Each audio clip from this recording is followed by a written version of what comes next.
Vamos se colocar de pé, aqueles que podem, para estar adorando a Deus.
Glória a Deus. Eu cumprimento os irmãos com a paz do Senhor.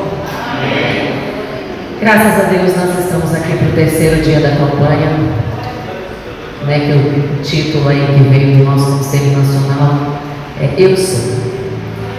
E hoje nós temos a incumbência de falar sobre o Cristo que diz Eu sou a verdade.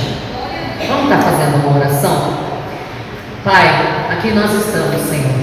Pai querido, viemos, Pai querido, para te agradecer, para te adorar, para te exaltar, para acima de todas as coisas, Pai, ouvirmos, Pai querido, da tua verdade.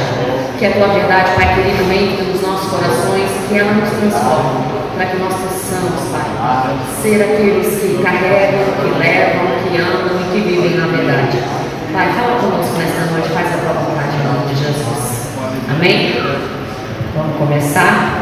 Irmãos, o tema da campanha é Eu Sou, e hoje vai estar falando em João 14,6. Quem quiser abrir para tentar ser mais rápida, eu já trouxe tudo aqui digitado. João, capítulo 14, Evangelho de João, capítulo 14, verso 6. Amém? Jesus respondeu: Eu sou o caminho, a verdade e a vida. Ninguém vem ao Pai senão por mim. Pode se assentar, irmãos. Bom, antes de falar, o título de hoje é sobre a verdade. Mas antes de entrar na verdade, nós vamos falar um pouquinho sobre, bem rapidinho, sobre essa verdade que Jesus colocou. Olha, eu sou o caminho. Como assim ele é o caminho? Onde que está a prova de que ele é o caminho? Eu acho que no Novo Testamento, uma das maiores provas de que Jesus é o caminho foi quando ele estava ali morrendo na cruz, quando ele morreu e onde o véu do templo se rasgou. O véu do templo era aquela separação que tinha dentro, entre o Santo dos Santos e o Santíssimo ali, onde estava dentro do tabernáculo, onde o homem não podia entrar. E esse véu significava que nós estávamos separados de Deus. E por isso nós precisávamos do sacerdote, porque o sacerdote intercedia pelo povo. Então, quando Jesus morreu, esse véu do templo se rasgou, e esse véu era um tecido, era espesso, era resistente. A espessura dele era de 10 centímetros, a altura de 18 metros, a largura de 9 metros, e ele era feito de 72 dobras de tecido torcido. Não é muito fácil de rasgar, né? Alguns estudiosos querem dizer que o véu se rasgou por causa do terremoto, mas a Escritura, se a gente for olhar lá, fala que o véu primeiro se rasgou e depois teve o terremoto. E um detalhe muito, muito maravilhoso, que o véu se rasgou não de baixo para cima. Se o terremoto tivesse vindo antes, eu acredito que teria rasgado o véu de baixo para cima, mas ele foi rasgado de cima para baixo. Foi onde a separação entre nós e Deus, ela foi ali excluída. E Jesus, o sacrifício de Cristo, abriu esse caminho que nos deu a oportunidade e a chance de falar, entrar na presença de Deus. Então eu acredito que essa é uma prova maravilhosa de que Jesus é o caminho. Na última declaração ali, ele fala: olha, eu sou a vida. Ele falou ali, também, olha, ninguém vem ao Pai senão por mim, já demonstrando que ele é, já provando que ele é o caminho. Eu sou a vida. Bom, um dos versos mais conhecidos para nós, de que é a prova de que ele é a vida, o João ali escreveu no seu Evangelho, capítulo 3,16, eu acredito que é um dos versículos muito, mas muito conhecido, onde João relata: porque Deus amou o mundo de tal maneira que deu o seu Filho unigênito, para que todo aquele que nele crê não pereça, mas tenha a vida eterna. Essa é a prova, uma das tantas e outras provas de que Jesus é a vida. Mas e a verdade? O que é a verdade? A verdade é a ausência da mentira. Então, já tem um ixi. A verdade é a ausência da mentira. Na filosofia, a verdade ela é tida como um conceito. O que é um conceito? Como um conceito? O conceito que ele é dependente da cosmovisão. O que é uma cosmovisão? A cosmovisão é a minha maneira de ver e de entender o mundo. E isso significa que, por isso que eles chamam que a verdade é relativa, por isso que os filósofos falam que a verdade é relativa. E se ela fosse somente um conceito, se depende da minha visão, do meu modo de entender o mundo, de ver as coisas ao meu redor, a minha verdade seria diferente da sua. Porque eu entendo o mundo ao meu redor de um jeito, você entende de outro. Mas, para nós, servos de Deus, o que é a verdade? A verdade, ela não é um conceito. Para nós, a verdade é uma pessoa. Também temos eu peguei um versículo assim, para dar uma exemplificação.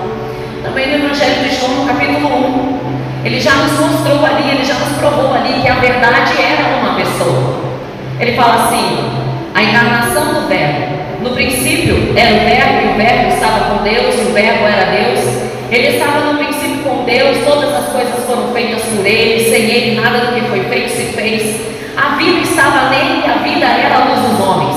A luz resplandece nas trevas e as trevas não prevaleceram contra ela. Houve um homem enviado por Deus e o nome dele era João. Aqui se trata de João Batista, quando ele pregava no deserto.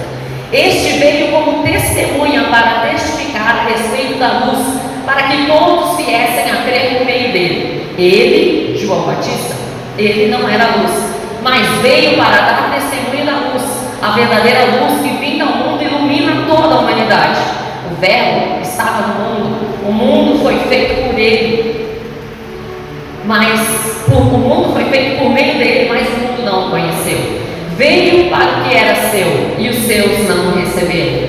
Mas a todos quanto o receberam, deu-lhes o poder de serem feitos filhos de Deus, a saber, aos que creem no seu nome, os quais não nasceram do sangue, nem da vontade da carne, nem da vontade do homem, mas de Deus.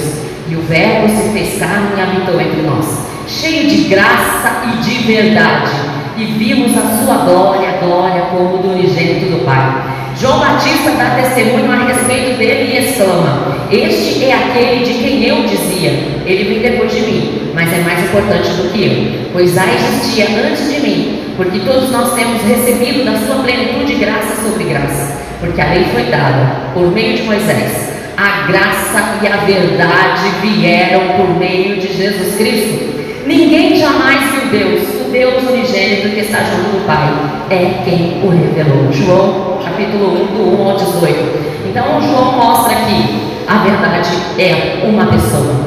Então, quando Jesus fala ali em João, capítulo 14, versículo 6, eu sou o caminho, eu sou a verdade e a vida. Ele realmente é a verdade.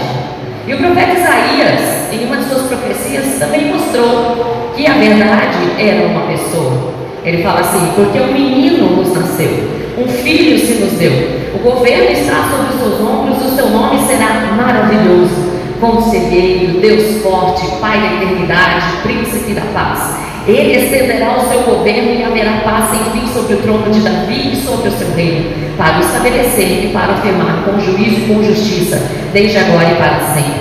O zelo do Senhor dos exércitos fará isso. Está em Isaías 9, versículo dos 6 e 7. Bom, tais características não dá para acreditar de que essa pessoa seria uma pessoa falsa. Então a verdade é uma pessoa e a verdade é Jesus Cristo. Porque Ele é a verdade em pessoa, porque Ele é o único que revela o Pai. Ele é a perfeita revelação da obra redentora de Deus para o homem pecador, porque Ele é a verdade que liberta, que santifica e que conduz os santos à eternidade, porque não existe nenhuma verdade redentora a parte de Cristo ou fora dele, porque não há nenhuma esperança de vida eterna longe dele, porque não existe nenhum outro caminho capaz de levar o homem ao lar celestial, porque não há outro Cordeiro de Deus que tira o pecado do mundo, porque não há outro sacrifício que apazigua a ira de Deus, porque não há outro nome pelo qual importa que sejamos salvos, porque somente Ele é a fonte da vida que se opõe à morte, porque somente Ele, Jesus Cristo, tem a vida em si mesmo. Por isso, somente Ele pode ser o doador da vida para os que são seus, porque somente Ele, o homem morto, porque somente nele, em Jesus Cristo, o homem morto em delitos e pecados, poderá encontrar verdadeira vida. Porque somente nele o homem pode ser reconciliado com Deus e desfrutar da bem-aventurança da vida eterna ao seu lado. Porque somente por meio de Jesus Cristo as bênçãos que procedem do Pai alcançam os redimidos. Porque somente por meio dele nós temos comunhão com Deus. Porque somente ele, Jesus Cristo, é o único mediador entre Deus e o ser humano. Porque somente ele é o caminho do homem para Deus e o caminho de Deus para o homem. Porque somente Jesus é a verdade que nos dá esperança. Porque somente ele é a verdade que nos transforma. Porque somente ele é a verdade que nos liberta. Porque somente ele é a verdade que nos dá vida. Porque somente ele é a verdade que nos salva. Porque somente ele é a verdade que nos cura. Porque somente ele é a verdade que nos torna livres. Somente ele. Somente através dele. Não existe outra verdade além de Jesus Cristo. A salvação do ser humano só é possível através de um relacionamento genuíno com Jesus, que expressa um compromisso sincero com a verdade que ele revelou. Então, o primeiro passo é conhecer a verdade. O segundo passo é obedecer a verdade. E o terceiro passo é praticar a verdade. Não tem outra forma, não tem outro meio, não tem outro jeito. Precisa ser nessa sequência: conhecer a verdade, obedecer a verdade, praticar a verdade. O texto em Mateus 22:42, Jesus ali ele estava enquanto os fariseus. E eu achei muito interessante a pergunta que ele fez ali, está em Mateus 22:42. E ele fez, como ele já sabia de todas as coisas, ele já sabia qual era a resposta. Ele fez uma pergunta.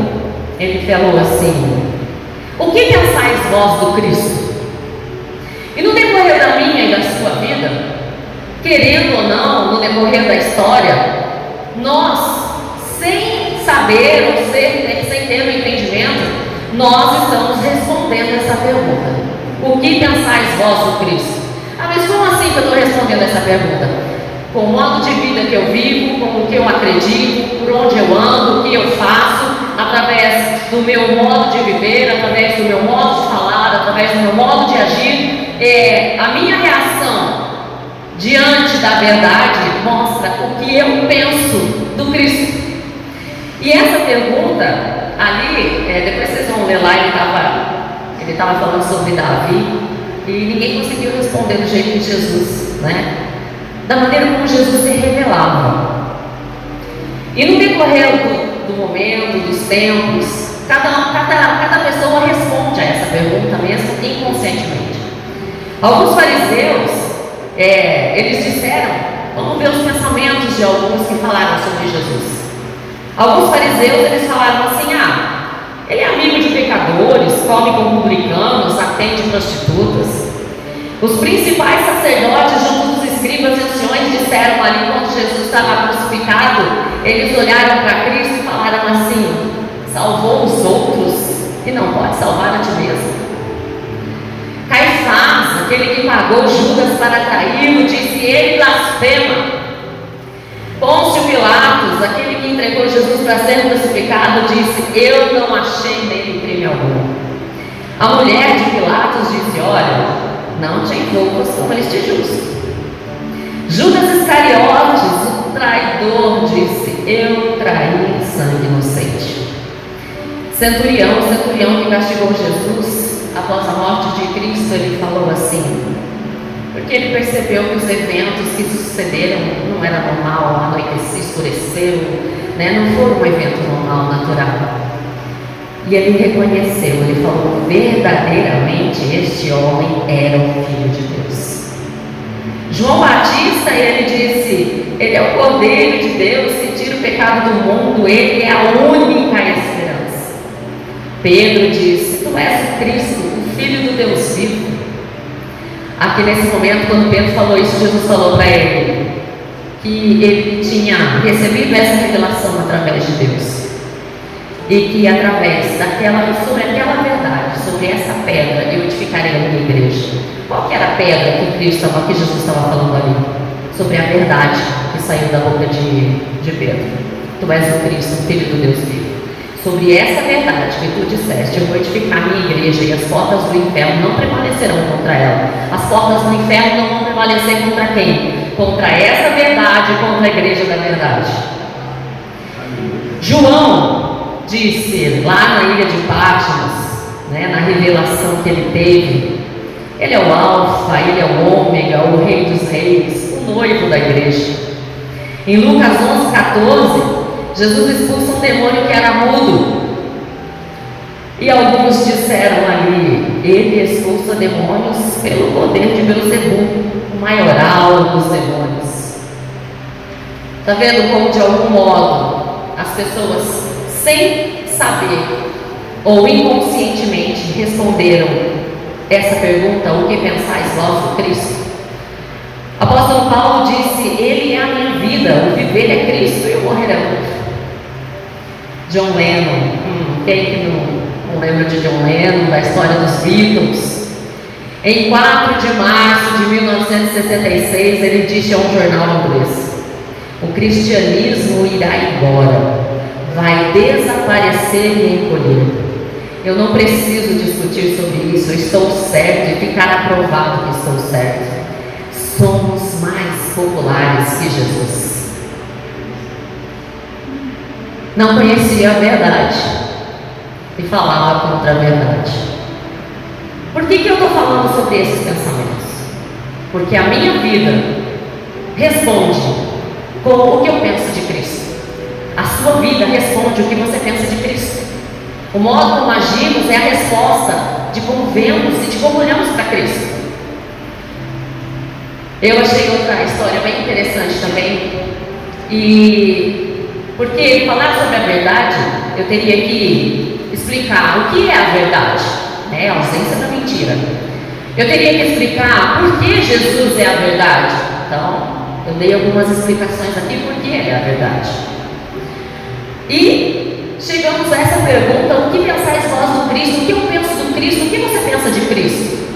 Porque se nós somos, ou dizemos que somos alcançados, fomos alcançados pela verdade, que a verdade nos alcançou, que a verdade que nós andamos nela, que nós vivemos ela e que ela realmente nos transformou, nós precisamos ser diferentes.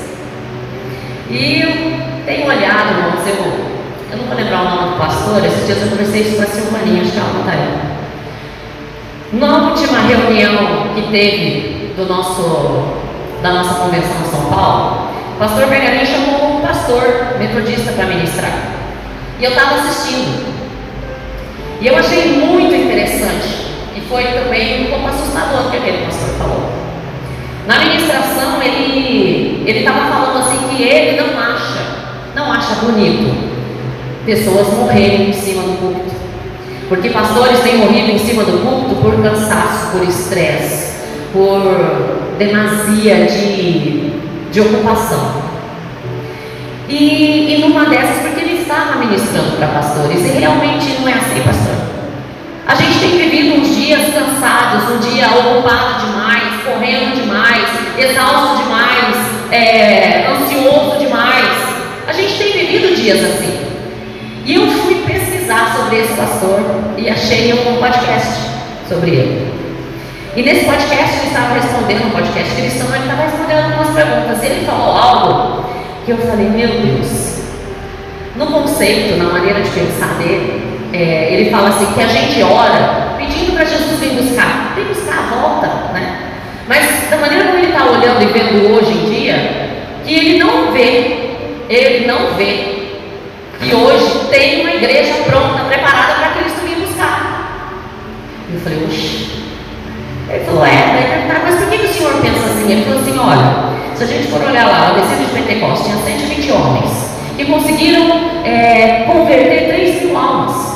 E nós, como a população, vamos pôr a população do Brasil, que diz que tem em torno de 48 milhões ou um pouquinho mais de cristãos, o que é que nós estamos fazendo? Porque se tudo isso fosse cristão, esse também é o meu pensamento. Se toda essa estatística estivesse certo, o Brasil estaria diferente. Teria quedas nas estatísticas de violência, nas estatísticas de de comportamento, no caráter, seria diferente. Se todos esses cristãos verdadeiramente vivessem a verdade, andassem na verdade, o nosso país não teria tanta corrupção, não teria tanta violência contra a mulher, tudo teria que ser diferente. E se 120 homens conseguiram ganhar 3.000 almas, o que é que esses 48 que somos? Nós fazemos parte dessa estatística de 48 milhões de cristãos? O que é que nós estamos fazendo? Onde é que nós vemos a verdade no mundo em que nós vivemos? E eu falei, meu Deus. Então, no conceito desse pastor, eu falei, bom, ele merece a minha atenção, já que o pastor Bergamin chamou ele para ministrar no último culto no Conselho de Pastores da Convenção de São Paulo. E se a gente for analisar, irmãos, o que é que nós temos feito? O que é que eu tenho feito? O que é que você tem feito? Eu fiz essa pergunta para mim quando eu estava lendo isso. Eu falei, meu Deus, o que a minha família pensa de mim? O que os meus filhos pensam ao meu respeito? Como que eu represento Cristo? Aonde eu vou, aonde eu ando, aonde eu entro, aonde eu saio? Como que eu tenho representado Cristo? Com o meu modo de vida, com o meu modo de falar, com o meu modo de andar, de olhar, de tocar, de ver as coisas? Como que eu tenho representado Cristo na maneira como eu vivo? O que pensam aqueles que estão lá fora ao meu respeito quando eu digo que eu ando na verdade? O que pensam ao meu respeito aqueles que escutam eu falar de Cristo e olham para a minha vida? O que eles pensam de mim? E o pior, vamos por assim, o que ele pode pensar de Cristo? Eu tenho tido uma experiência que às vezes, irmãos, a gente fica bravo, né? Não assim as mães aí, as mães ficam bravas, filho. E às vezes eu quero dar uma castigada. E esses dias eu escutei o Espírito Santo falando para mim, não é assim que eu quero você. Aí eu puxei o freio, e daí a Sara, mãe, mas eu falei, não é assim que Jesus me quer, não é assim que o Espírito Santo me quer. Aí ela estava bebendo um refrigerante, ela falou, eu vou até engolir minha opinião, agora com o refrigerante para não falar nada. E a gente tem que ouvir o que o Espírito Santo diz. Não é assim que o Espírito Santo nos quer. Porque se nós conhecemos a verdade, dizemos que obedecemos a verdade, dizemos que praticamos a verdade, isso tem que acontecer alguma coisa ao nosso redor, tem que acontecer alguma coisa na vida das pessoas que estão conosco. Tem que mudar pensamentos, mudar conceitos. Não vou falar que às vezes as pessoas olham para a gente e chegam a falar, nossa, mas a senhora é boba, né? Mas não me interessa o que as pessoas pensam, me interessa o que Cristo pensa. Se o Espírito Santo falou, olha, eu não quero você assim, o que vale mais para mim? O que o Espírito Santo falou ou o que alguém acha? Claro que é o que o Espírito Santo pensa. Então, no decorrer da minha vida, no decorrer da sua vida, nós inconscientemente estamos respondendo essa pergunta: o que você pensa de Cristo? Você conhece a verdade? Você obedece a verdade? Você pratica a verdade? Você anda na verdade? Você é, aquele que leva, aquele semeador que sai semeando? Você vai semeando a verdade? Essa história que eu falei que eu achei interessante, irmãos, o nome dele é Juliano. Ele foi um imperador. Ele era chamado de o apóstata. E por volta do ano 360, a igreja, ela enfrentava uma implacável perseguição por causa desse imperador. Ele era um homem, tido um homem como muito culto, muito refinado, e que realmente ele podia ter feito grandes coisas pelo Império Romano. Mas, embora ele tivesse sido batizado e sido educado na fé cristã, ele era uma pessoa que renegava grandemente a Cristo e que procurava estabelecer as velhas crenças e cultos pagãos gregos romanos. Ele apoiava pensadores obcecados e hereges, roubava os bens da igreja, proibia os cristãos de se defenderem dos tribunais e até vetava que eles dessem aulas nas escolas. Era um homem, como eu falei, muito culto e refinado, que poderia ter sido um grande imperador do Império Romano, mas ele preferiu dedicar as suas forças a combater a fé, a ponto de cometer várias insensatezes, como a tentativa de reconstrução do Templo de Jerusalém. Motivado pela intenção de afrontar Jesus Cristo e desmascará-lo, porque ele considerava Jesus Cristo um falso profeta, visto que Jesus tinha afirmado que daquele templo não restaria pedra sobre pedra. E após serem colocadas as primeiras pedras, um grande terremoto avassalador voltou a derrubá-los. E em vez de desmascarar a profecia de Jesus, o imperador Juliano acabou assim ajudando a comprová-lo. O templo de Jerusalém nunca mais voltou a ser reconstruído.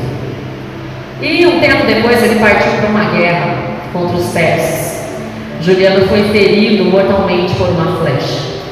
E o historiador Teodoreto, ele relata que, uma vez atingido pela flecha, o imperador Juliano levou a mão à ferida. Imagina, eu fiquei imaginando essa cena. Ele levou a mão à ferida, recolheu o próprio sangue que jorrava e lançou o sangue para cima.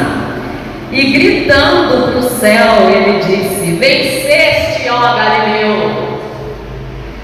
Por que eu estou lendo isso? Porque quem quer conhecer a verdade, muitas pessoas tentaram desacreditar de Cristo, falar que ele não havia nascido, que ele não existiu, que ele era apenas um mito. Mas a história tem textos e tem pessoas que relataram que Jesus existiu. E esse era um homem que lutava contra o Galileu, e ele reconheceu ali no final que o Galileu venceu. Irmãos, a verdade que Jesus é a verdade, ela tem rompido eras, culturas, costumes, templos, tradições. Mas eu achei interessante uma matéria que acho que estava super interessante na revista, se não me engano. E tem gente dizendo que 2 mais 2 não são 4. Não, não vamos entrar nesse detalhe. Mas a matemática diz que 2 mais 2 são 4, não é verdade? Então, independente se outra pessoa não aceite que Cristo é a verdade, que Jesus é a verdade, essa soma é simples. Assim como 2 mais 4, 2 mais 2 é 4, Jesus é a verdade. E se 2 mais 2 são 4, ainda que alguém, vamos por a ler a minha charazinha aqui, vem e fale para mim: "Não, é 5. E nós duas: "Não, eu falo é 4, ela fala que é 5. A verdade não vai deixar de ser verdade.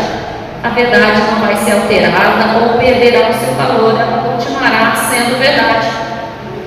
E nisso eu entendo que Jesus é uma verdade incontestável, é como 2 mais 2 são 4.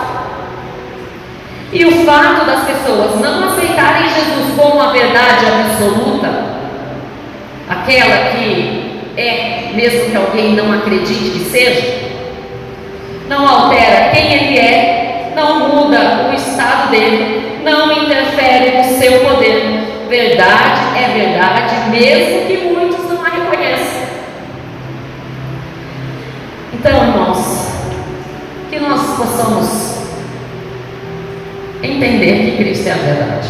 Mas não somente entender que Cristo é a verdade, é conhecer Ele como verdade, é obedecer Ele como verdade e é praticar Ele como verdade. É andar na nossa vida falando: olha, eu sei o que é a verdade. E tem muitas pessoas que falam assim, né? Eu teve uma pessoa que falou isso para mim: a sua verdade não é a minha verdade. Eu falei: bom, mas a Bíblia diz que um dia todo olho verá.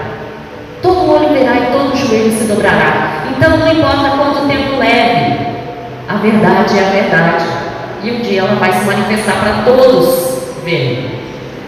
E o fato da pessoa achar que a verdade dela não é a minha verdade, porque a minha verdade é Cristo, não interfere em quem Ele é, não abate o poder dele e não o diminui em nada, muito pelo contrário. Quem conhece a verdade é bem-aventurado, irmãos. Que nós possamos ter isso em mente e nunca perder a verdade no meio do caminho. como pessoas que dizem terem sido alcançadas pela verdade, que dizem andar na verdade, que foram chamadas para combater a mentira com a verdade, sendo instrumentos de Cristo. Sendo instrumentos de Cristo.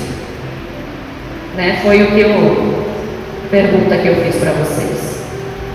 O que pensam as pessoas ao nosso respeito?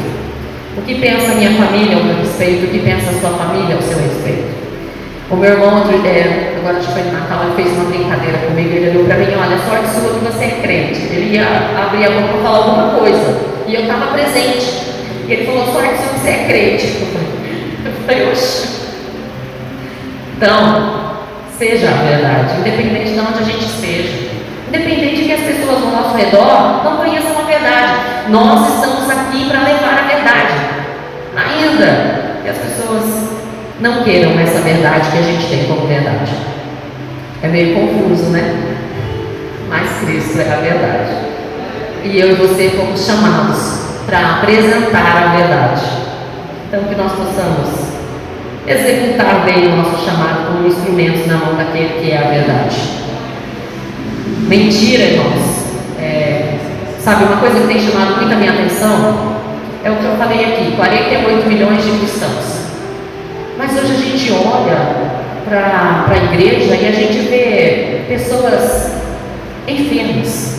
Irmãos, mas a igreja não é o hospital? Tá, tudo bem, quem chega. Jesus é o hospital para aquele que chega, mas aquele que está aqui dentro não pode aceitar permanecer doente. Não é doente no físico, porque Jesus tem poder para curar todas as coisas, e se ele tiver que curar o físico, ele vai curar, mas enfermos na alma, pessoas que a gente olha, e pessoas que não conseguem, irmãos, enfermidade é a doença da carne, mas e as doenças espirituais que nós carregamos? Porque muitas vezes não queremos ser curados. Tem pessoas que estão na igreja e que não aceitam serem curados, mas curados como? Não querem perdoar, são pessoas difíceis de lidar, pessoas de que qualquer coisa estão emburrado, pessoas de que qualquer coisa perde amizade com alguém, pessoas que distorcem ou não compreendem aquilo que a gente fala e entendem de forma errada e ficam magoados com aquilo, pessoas que se afastam de Cristo porque não foram tratados do jeito que achavam que deviam, porque muitas vezes simplesmente não foram cumprimentados. Nós não podemos estar dentro da casa do Senhor, nós não podemos conhecer a verdade, obedecer a verdade, praticar a verdade, sendo enfermos constantemente e espiritualmente. A igreja é um hospital, mas nós somos chamados para sermos soldados. Se nós somos parte do batalhão de Cristo, nós somos soldados. Então não dá para ser enfermo a vida inteira, tem que ser soldado. E soldado é maduro, soldado entende, olha ao seu redor e consegue discernir o que vem e o que não vem de Deus, consegue ver o que é verdade e o que não é verdade. Então, nós precisamos realmente desejar ser curados. Eu estava conversando isso esses dias com o meu genro. Falei: olha, a cura está disponível. A cura está disponível. Só que tem pessoas que não querem aceitar ela ou não tomam posse dela. Irmãos, a gente não pode falar que a gente anda na verdade brigado com um parente, que a gente anda na verdade de mal com os outros, que a gente anda na verdade desfazendo de ninguém, que a gente anda na verdade mentindo. O que é mentira? Mentira é enganar, é iludir, é lograr, é atraiçoar, é fraudar, é trapacear, é trair. Nós não podemos falar que vivemos na verdade tendo comportamentos de mentira, e a gente sabe a mentira. Quem que é o pai da mentira? Nós servimos ao Deus da verdade. A verdade é uma pessoa, a verdade é Jesus. Então nós precisamos praticar a verdade. Que nenhum de nós saiamos nessa noite daqui, se algo tem que ser tratado dentro de mim, que eu aceite a cura, que eu deixe o Senhor me livrar, porque até mesmo o perdão, irmãos, esses dias eu comecei isso com uma pessoa e falei: olha, o perdão é um peso que você carrega desnecessário. Desnecessário você carregar esse peso. É só você soltar. Mas soltar, tem pessoas que não querem soltar. É só soltar. A gente já tem tantos problemas, para que carregar um peso extra desnecessariamente? Que a gente possa viver as dificuldades. E Jesus falou: olha, vocês vão ter aflições, mas as aflições são para nos aperfeiçoar, são para nos melhorar, são para nos ajudar a ser diferentes. Elas são para nos moldar, é como o ouro no fogo.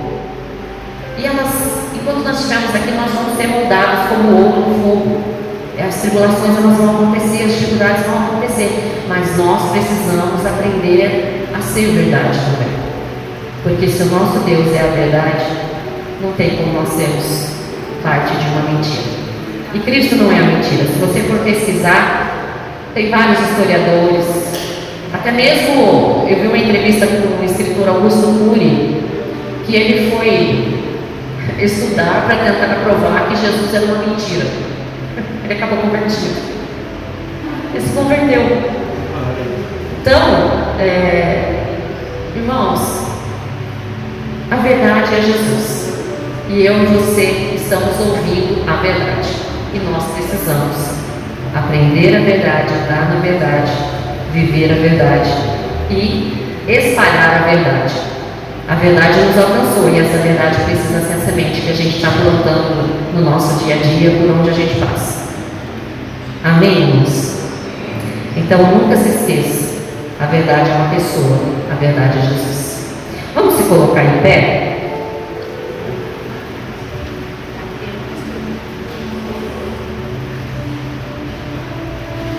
O alvo da oração. Glória a Deus. O alvo da oração desse terceiro dia era para quê? Para que nós reconheçamos a verdade, para que andemos nela e para pedir a Deus que abra os olhos das pessoas, para que abra. O pastor Orlando sempre ora assim, desde que eu conheci o pastor Orlando, eu notei que ele ora pedindo a Deus que abra os olhos do entendimento. E só Deus tem esse poder. Amém? Então esse é o alvo da oração, para que nós reconheçamos a verdade é Cristo, para que nós andemos na verdade que é Cristo, e para que os olhos das pessoas que não entendem essa verdade, que ainda não foram alcançados e movidos pelo Espírito Santo, para que elas sejam alcançadas e tenham os olhos abertos, para que elas tenham a verdade que nos alcançou na vida delas também. Amém? Senhor, Pai, aqui nós te agradecemos. Pai, eu acredito que deixei aqui, Senhor amado, tudo aquilo que o Senhor colocou no meu coração. Falar sobre a verdade, Pai, é maravilhoso, porque a verdade é Jesus. E Pai querido, nós precisamos aprender, Senhor, e precisamos deixar que o Senhor nos molde com a verdade. Pai querido, nós precisamos aprender a andar na verdade, a pensar com a verdade, a analisar as coisas, Pai, como Jesus olharia ou como Jesus pensaria. Pai, nós precisamos, como está escrito, Senhor, nós precisamos pedir que o Senhor nos ajude para termos a mente de Cristo. Porque, Pai, nós somos falhos, nós não somos dignos, Pai, mas a Tua misericórdia nos alcançou, a Tua graça nos alcançou, e em nós o Senhor, Pai querido, tem feito, Senhor, a obra. Nós estamos aqui nesta noite, Pai, e Pai, queremos te agradecer, Senhor, pelas Tuas misericórdias, porque, Pai, a Tua mansidão, a Tua paciência, a Tua graça tem sido estendida sobre as nossas vidas, por isso nós estamos aqui. Oh, meu Deus, foi o Senhor que nos alcançou, o Senhor foi o caminho, Pai querido, que foi levado até nós, porque, Pai, eu não tinha, Senhor, eu não tinha conhecimento nenhum, Pai, de como alcançar ou de como chegar nesse caminho, mas a Tua misericórdia, Senhor, levou a Tua graça até mim. E, Pai, da mesma forma nós pedimos nesta noite que a Tua verdade, Senhor, seja, Senhor amado, reconhecida, que a Tua verdade, Pai querido, nós possamos andar nela, que nós possamos ser capazes, meu Deus, de fazer aquilo que lhe agrada, de fazer aquilo que lhe apraz, de fazer de acordo com a Tua palavra. Pai, o Senhor faz, meu Deus, maravilhas em nós, apesar de nós. E nós pedimos nesta noite, Pai, que a Tua verdade, Senhor, alcance as pessoas lá de fora, que nós possamos levar a semente da verdade, que os nossos pés, meu Deus, sejam capazes, meu Deus, de andar na verdade, que nós possamos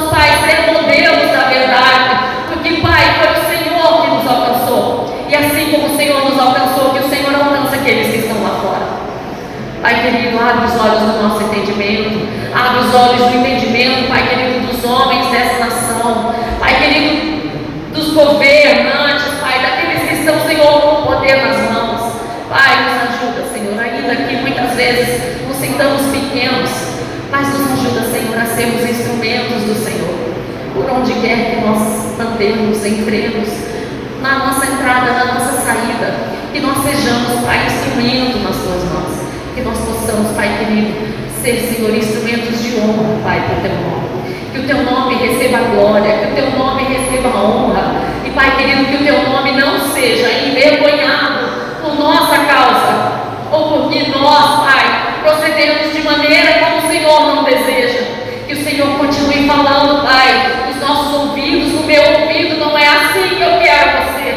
Porque, Pai, ao ouvir isso, Senhor, a gente vai corrigir o passo, a gente vai corrigir, Senhor amado, as nossas atitudes, porque assim nós conseguimos, Pai, andar com a verdade.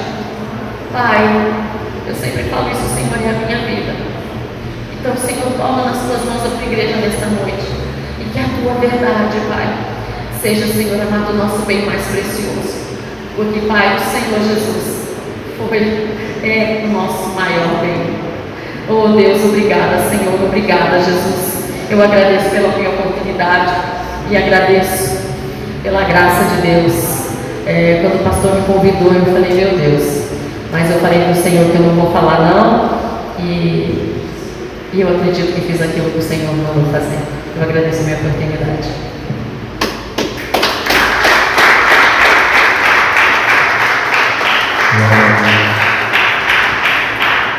Irmãos, nesse momento você que trouxe seu dízimo, sua oferta, nós vamos estar recolhendo o dízimo e a oferta, e logo em seguida nós já vamos estar orando e terminando o nosso culto em nome de Jesus. Amém?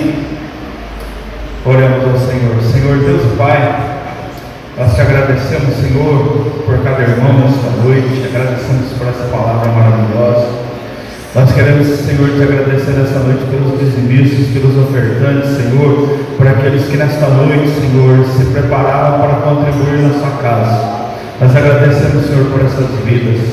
Nós te pedimos também, Senhor, nós pedimos por aqueles que não têm como ofertar nesta noite, meu Deus. O Senhor vem, Senhor, abençoá-los também. O Senhor vem, Senhor, abrir portas, prover na vida deles, e que nada, Senhor, venha faltar, meu Deus. Nós te pedimos, meu Deus, em nome de Jesus. Amém, meu Pai Senhor. Sua oferta com alegria.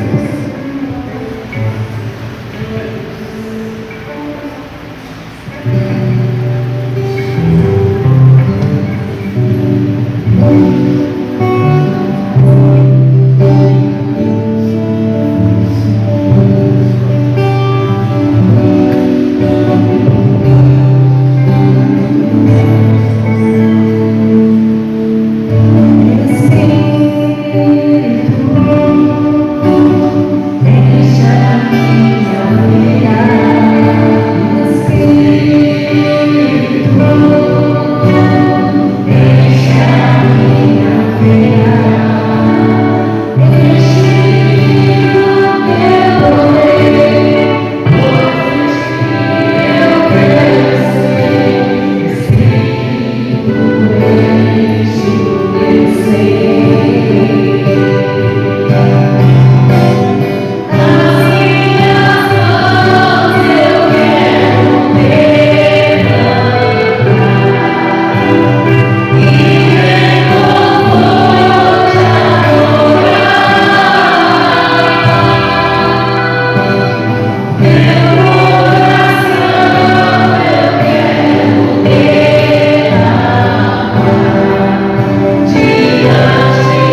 Louvado seja Deus.